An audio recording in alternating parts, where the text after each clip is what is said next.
యేసు శిలువపై పలికిన మొదటి మాట, తండ్రి, వీరేమి చేయుచున్నారు వీరెరుగరు గనుక వీరిని క్షమించుమనెను.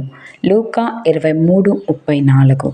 అంటే దేవుడు వాళ్ళు ఏమి చేసినారో వారు ఎరుగరు, కానీ వారిని క్షమించమని దేవునికి విజ్ఞాపన ప్రార్థన చేస్తున్నాడు. అంత దుఃఖములో, అంత బాధలో, అంత రక్తము చిందించుచు దేవుడు వారి గురించి విజ్ఞాపన ప్రార్థన చేస్తున్నాడు. అలాగే మనము కూడా ఇతరులు మనకు హాని తలపెట్టినను వారిని క్షమించే హృదయం, క్షమాహృదయం కలిగి ఉండాలి. దేవుడిలాగా క్షమించమని వేడుకొనాలి. యేసుక్రీస్తు శిలువపై పలికిన రెండవ మాట, నేడు నీవు నాతో కూడా పరదేశులో ఉందువు. లూకా సువార్త 23:43 పలికిన మాట.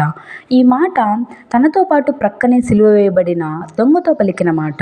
ఇది యేసుక్రీస్తు పలకక ముందు ప్రక్కనే ఉండే దొంగ పశ్చాత్తాపముతో దేవుణ్ణి వేడుకుంటాడు. ఆయనను చూచి, యేసు, నీవు నీ రాజ్యంలోనికి నీ రాజ్యముతో అని వచ్చినప్పుడు నన్ను జ్ఞాపకం చేసుకొనుము అని ఆ దొంగ దేవుణ్ణి పశ్చాత్తాపంతో వేడుకుంటాడు. అప్పుడు యేసు ప్రభుల వారు, నేడు నీవు నాతో కూడా పరదేశులో ఉంటావనెను.